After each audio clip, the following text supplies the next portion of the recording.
আমরা গণতন্ত্র চাই, স্বাধীন সাংবাদিকতা চাই এবং সুশাসন চাই। এটা নিয়ে আমরা অনেকে আলোচনা করছি, আপনাকে নিশ্চয়ই অনেকে বলেছেন, বাট একটি দুটি বিষয়ে আমি মনে করি যথেষ্ট আলোচনা হচ্ছে না। সেটা হচ্ছে বাংলাদেশের অগ্রগতির জন্যে আগামীর চ্যালেঞ্জেসগুলো কী, এবং আমি মনে করি সবচেয়ে বড় চ্যালেঞ্জ হচ্ছে ক্লাইমেট চেঞ্জ। ক্লাইমেট চেঞ্জ নিয়ে আমরা কিন্তু রাজনৈতিক দলরা বা অত আলোচনা করছি না।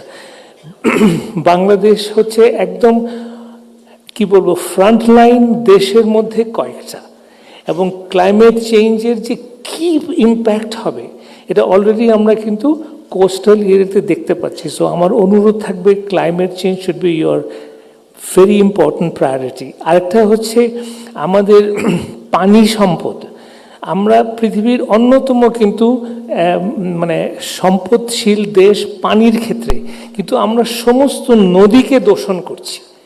ইট ইজ কোয়াইট ইনক্রেডিবল যে আমরা কিভাবে নদী দূষণের দিকে যাচ্ছি এবং কিছুই করছি না। আরেকটা হচ্ছে আমাদের আন্ডারগ্রাউন্ড ওয়াটার। জনাব তারেক রহমান সাহেব, আমরা কিন্তু আন্ডারগ্রাউন্ড ওয়াটার উত্তোলন করতে করতে, হ্যাঁ আমরা করেছি, এগ্রিকালচারে অনেক উন্নতি হয়েছে, কিন্তু গ্রাউন্ড ওয়াটার কিন্তু এখন প্রায় 80-90 মানে ইয়ার্ড নিচে চলে গেছে। হ্যাঁ, 600 ফিট। তো আপনি তো আমার চাইতে বেশি জানেন। So we have to address ইট, এবং এই সমস্ত ব্যাপারে আমরা স্বাধীন সাংবাদিকতা এবং আমি নিজে ডেইলি স্টার আপনাকে সর্বরকম সহযোগিতা করব।